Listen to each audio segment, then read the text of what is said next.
Our next workshop is with Lightening Your Family's Burden. And a few years ago, I preached a message entitled Planning Your Exit. And so we need to plan our exit because we all have an appointment to transition to the other side. And in my Facebook timeline, it seems that there's a lot of GoFundMes. GoFundMe for funerals. That happens sometimes and in emergency situations, but it should not be the norm. Because if we are to be good stewards, we need to plan. And that's what we've been talking about all day, is planning for insurance for your church properties, planning to take care of your health, planning and budgeting your finances so you can be financial strong and financial healthy, personally and on the corporate side in the church house. Amen, amen. And so we also want to plan as we get ready to transition that we don't leave a burden on those that are grieving us and having to deal with the burden of how we're going to take care of your remains. Amen. All right, and that is in the form of the new. Now they've been in the business for a long time, but new owners of Wilson Funeral and Crematory Funeral Services. Amen.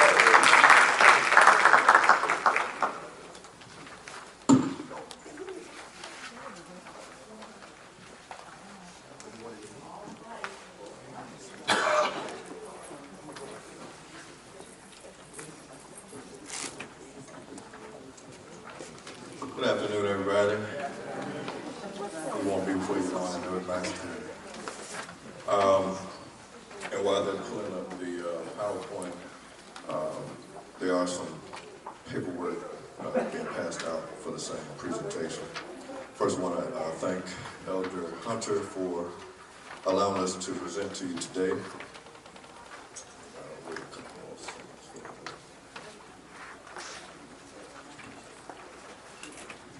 And this is also Kesha. She's the boss. I'm just the man. I'm in the office. I'm the man of work. She's the boss, and then the other boss is on the way. Christian. Funny, you asked me, do I want to say something and put it back to explain, right? We're grateful for the opportunity. As you know, as we've just been talking about planning for our life and planning for our future, it is important that we plan for what happens when we leave. We see all of the things that we do in life, but very rarely do we plan or do we set our family up for what happens when we leave. And we all know death is going to come, just as sure as we come into this world. But we want to make sure that when that time does come, our family isn't left in a predicament of financial strain as well as emotional strain.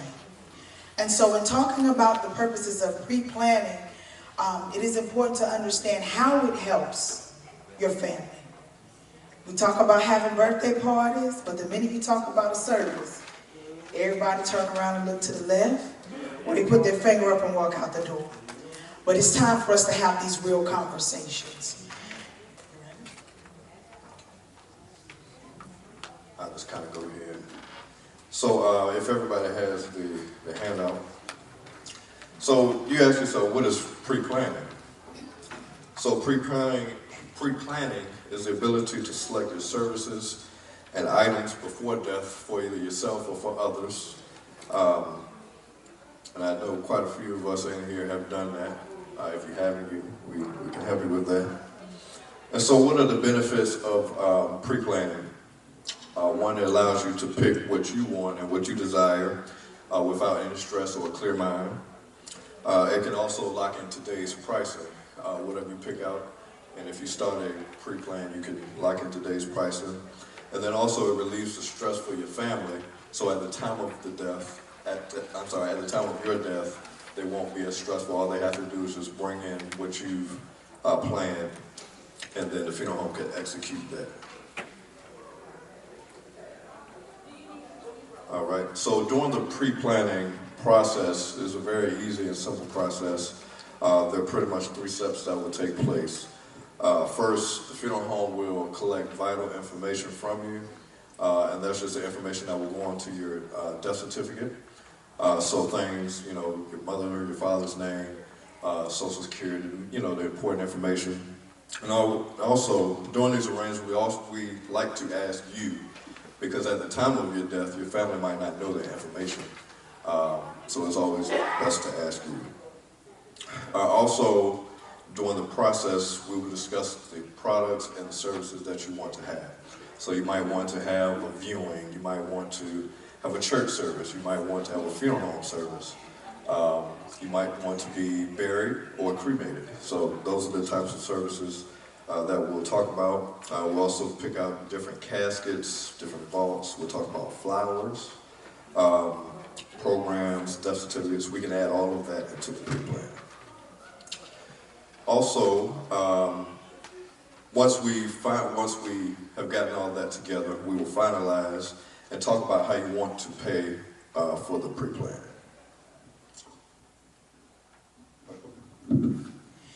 And in paying for the pre-planning, it's important to know which way you want to go, whether or not you're going to use what we have within the funeral industry as trust accounts through a specific insurance burial company, or if you're going to rely totally on your own life insurance. Now the difference with that is, if you're relying totally on your life insurance, that doesn't come into play until the time of your passing.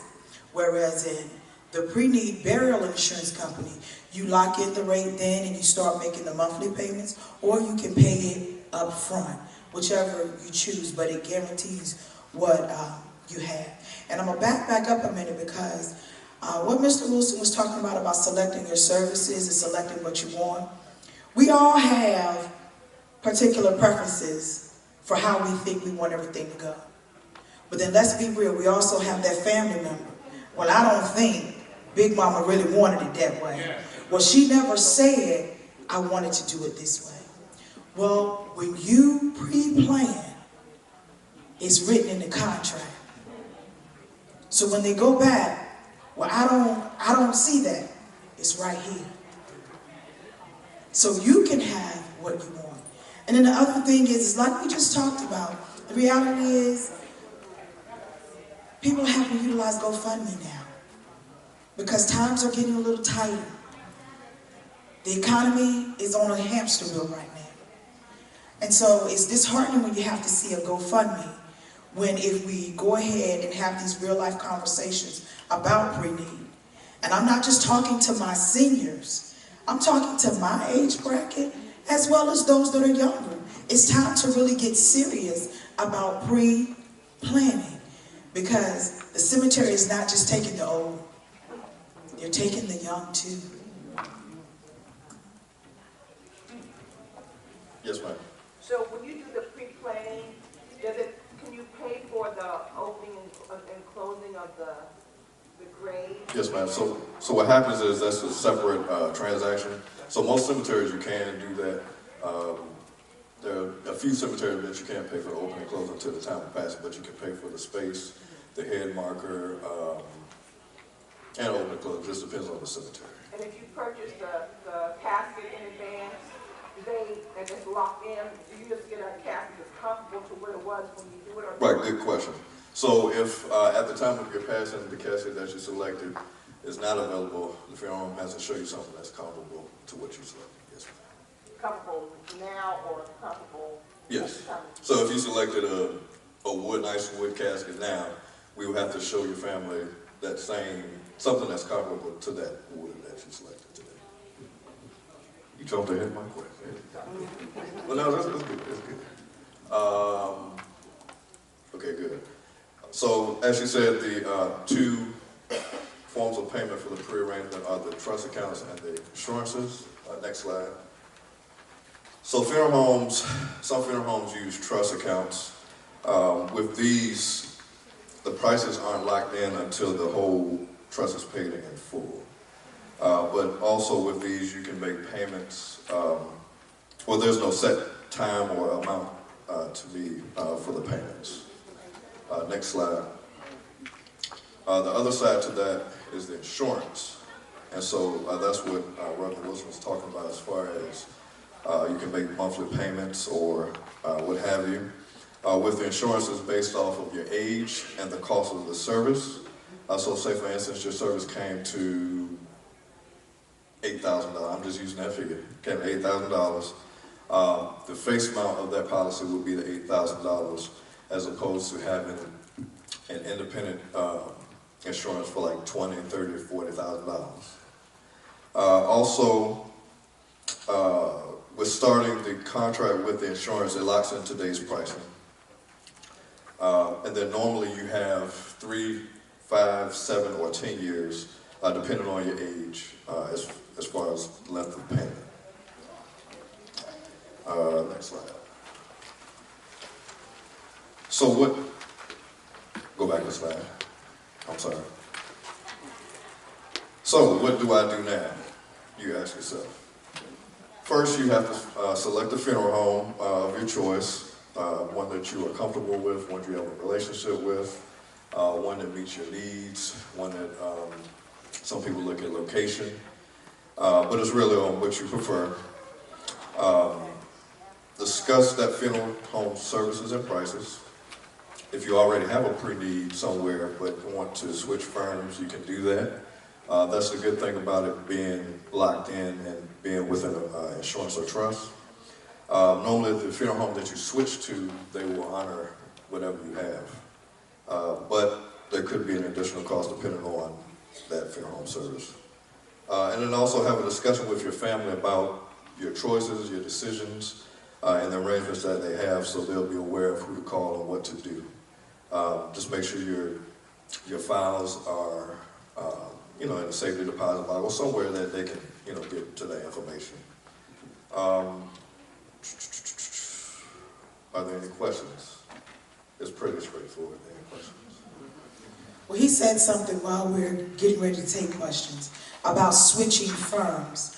It's important to know that if it's not locked in, understand it's considered a pre-selection and not a pre-need. So what you've done is you've selected the merchandise that you want. And then you're putting yourself in a position where if you're wanting to transfer to a different firm, you will have to pay what that firm's rates are at that time. The pre-need kind of locks you in and keeps you steady.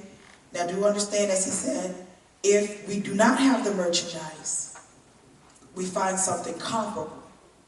Now if your family decides to upgrade, they want mahogany, cherry, they want the Doves, they want Mr. Eric Taylor to play you down the aisle. That is an upgrade, which means, and the horse and buggy with it, the family has to pay that because that was not included in the contract. Okay? And also I do want to add, if the funeral home that you selected previously, if you do have a pre-arrangement, if that funeral home, something happened to it, then you're able to find another funeral home like we said. Also, piggybacking back off of what Reverend Scott said, if the merchandise you selected is not available, we do have to show you something that's comparable to what you selected.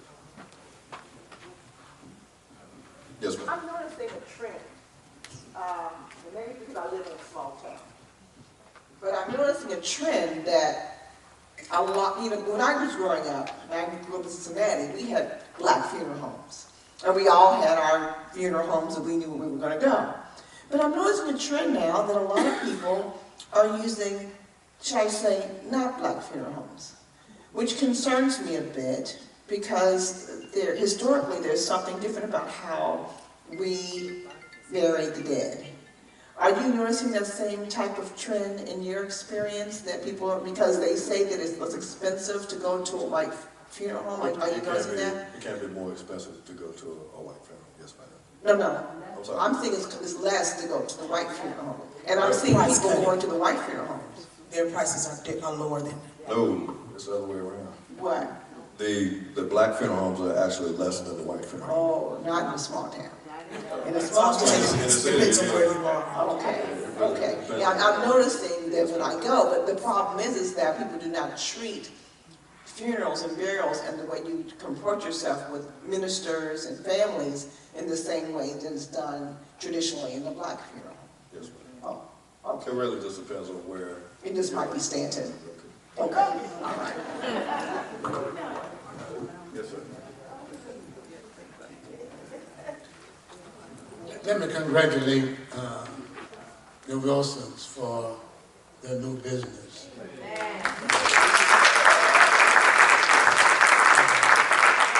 I'm very proud of them, and I've seen how they've grown.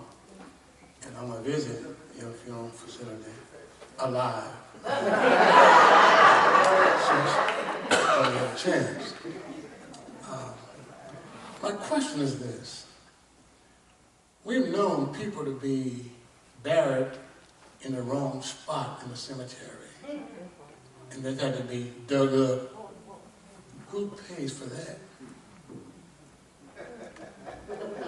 Well, that sounds like a cemetery issue. For the most part, we just take you to wherever, they tell us to go, because by the time we get there, the grave is already dug and they're supposed to know and have records of that. Oh, okay. Well, you still got to pay for it, depending on who's that, I got a question.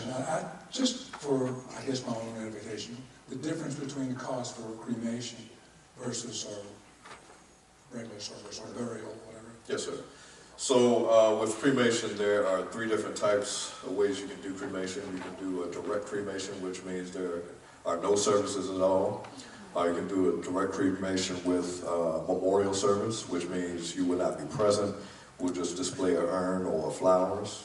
Or you can have a full service, and then instead of going to the cemetery, we'll just do a cremation. So what happens is, if you do a full service and then cremation, it's going to be around about the same cost as a burial. The only difference is we're just not going to the cemetery. Direct cremation by itself is much less at that kind of. Well, I'm sorry. I guess the cremation process, I don't know what it is, but I know it's, fire or whatever. But embalming, if you just had to look at burning versus the embalming process, how much the difference in just the prices of those two? Right. So yes, sir. That's what I'm saying. So if you're just doing a direct cremation, it's going to be less because there's no preparation, no embalming at all. When you say less, what kind of less? What is it? I'm not trying to put you on specific. You're trying to lock me into the dollars.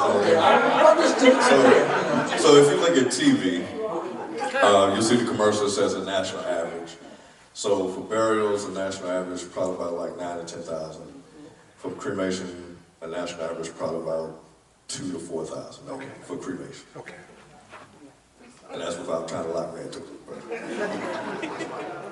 I had no idea. I just wanted And please understand, when undergoing the cremation process, whether it is direct or you're having a service, a family member must identify you. And again, if we're going to have a service for preservation and sanitation, we're going to ask for permission to embalm. We know cremation is something that cannot be undone, so that's why we ask to make sure a family member comes and identifies you before we move forward. There have been things in the news where persons have been wrongfully cremated. And the psychological damage that it does to that is beyond, And so it's important, and when we find cases where we don't know if they have family, no one has come, we try to do due diligence to search before we go to the court to do final disposition. The court is going to be the last place that we go to. The other thing is when we talk about services with funerals, we work directly with the pastors. We understand that the pastors have a schedule too. So when a family comes in, We ask the family to meet with the pastors, and we will also contact the pastors just to tell them, we just met with this particular family, this is the day that they're looking for a service, to find out if the pastor is available. Because we want to have that working respect for each other. Just like pastors respect our work, we respect your work as well, as we want to make sure we're not blurring the lines. Now, if it's a situation where a family is not willing to change a date, we will tell the pastor, this is what they're telling us, so that they are aware if they have to find another minister. And do understand, when we are looking at services, things of that nature, if it's a church service, everything that comes with the church, from the pastor on, that would be on that side. If it is housed in the funeral home, the family can exactly let us know if we need to procure a minister and a musician to handle that. But we will also inform the pastor that, you know, at Wilson Funeral and Cremation Services, we are now suited and booted to do the whole thing. We're training a little lady so she can do a little something on the piano and sing if we need to. But we will give first preference to the pastor of the deceased. We believe in working together. It's not just a business, but it is a ministry. I got a lot of questions. Do you guys do financing within the process of doing that? Do you guys help people who don't have money, want this service, and provide them some sort of financing for the service? We do what we can. We do give options. We'll tell them about whatever city that you live in. Some cities give funding towards the burial or whatever type of services that you're looking for. We will try to work with you within reason. Say that again. We will work with you within reason, because we do understand, and we also understand that in business runs by word of mouth. So we will work with you, but again, like Brother Wilson said, we're going to report you to the cities, because the cities do give money to help with burying your loved one. You can't miss it, this couple here. The funeral business, she can preach the eulogy, he can play for the choir. So you can't miss with them. I'm just selling your business. Hopefully I got a discount for that. Please put it in the minutes. We talked about the services, also we talked about cremation, etc. And I don't want to make it a big issue about finances. What about the mausoleum? If one is to be buried or pushed in a mausoleum, do you have an idea what that basically costs? Cemetery. So do understand, while we are a funeral home, we do work with the cemeteries, but we have no control over the cemetery prices for burying either in a grave or a mausoleum. Yeah. They control those. But I know there are different levels, and I don't want mine to be way up here. I want to be where my wife can look at me and just put me out. And do understand, whether you go in the ground for burial or you go in a mausoleum, you will pay opening and closing. You can't get around that. If they got to open a door, you pay it.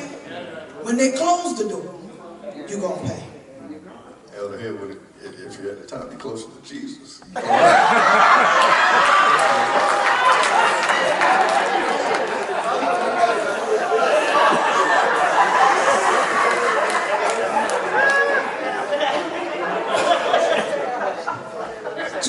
Two items.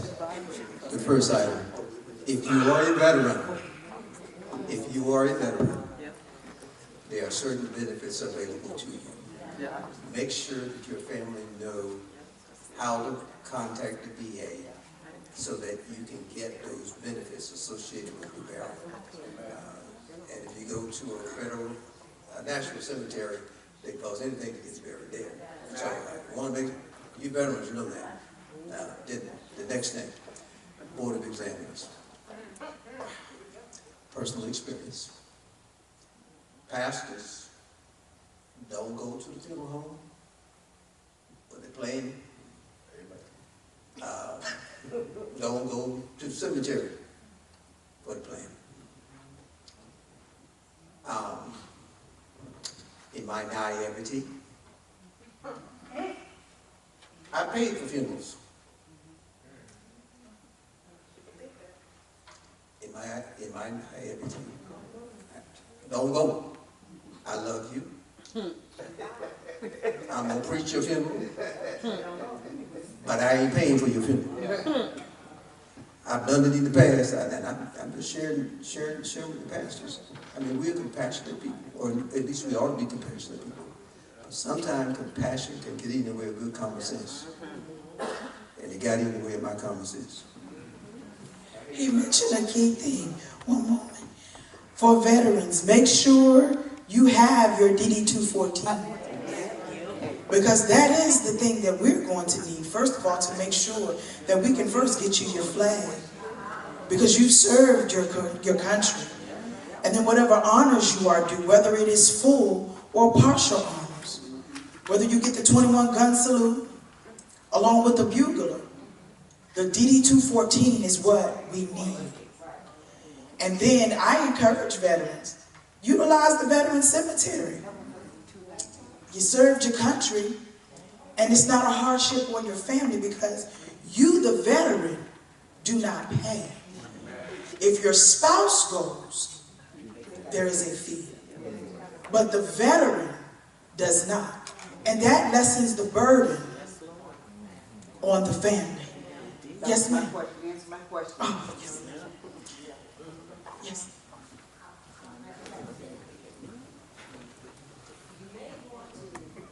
Gotcha. You may want to consider definitely taking your pastor with you, because what happens is not you, but some funeral homes will play on your emotions, and they'll sell you a diamond or whatever. Okay, so I know that happened, and my pastor was excellent with being with us. Okay, but I know maybe a lot of pastors don't do that. But they're playing on your emotions.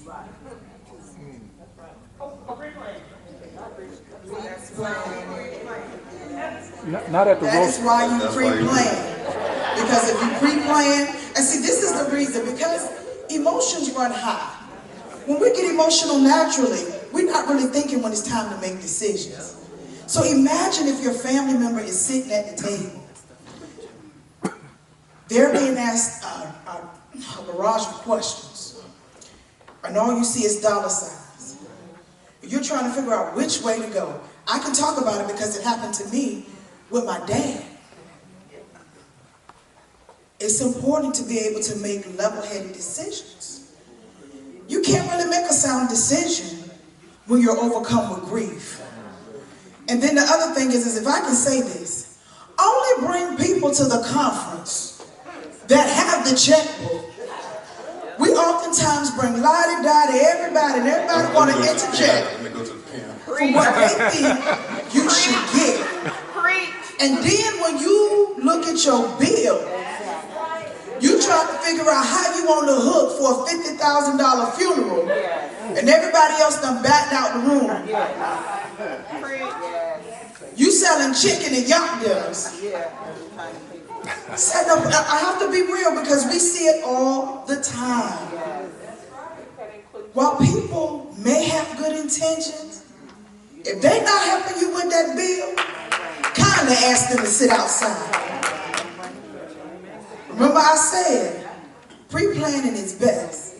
But then the other thing is, if you have a will, you put it in the will, you take the will down to the court and have it probated. Nobody can change what your wishes are. Oh, they can try. And we've had people to even say, I don't think Grandma had a will, and somebody else say, yes, she did. And the papers show up.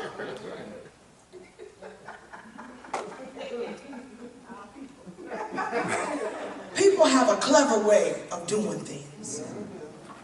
And so it is our practice of being ethical and upfront.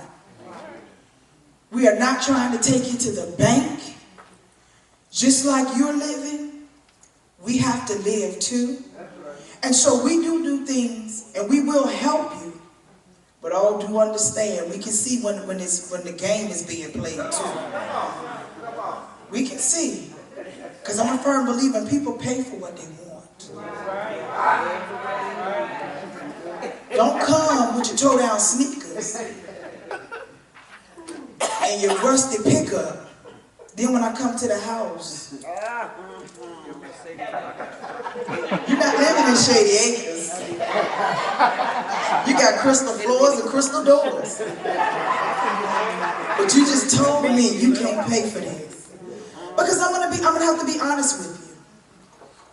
What you did to me was not right. You played on my sympathy and empathy. And if we do business again, please understand when you come through the door, you have to have everything up front. That's just like the church has to maintain a certain aspect of business. So does the funeral home. And we want to be ethical with our dealings. Now again, if you don't have a funeral home, Wilson Funeral and Cremation Service, we'll come to you. We still have that white glove treatment. Because there are some people who have a fear of coming into the funeral home. We will make all accommodations we can within reason to make sure that we service you. Any other questions?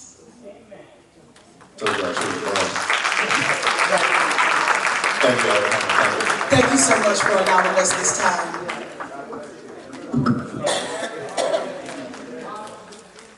Give it up, give it up.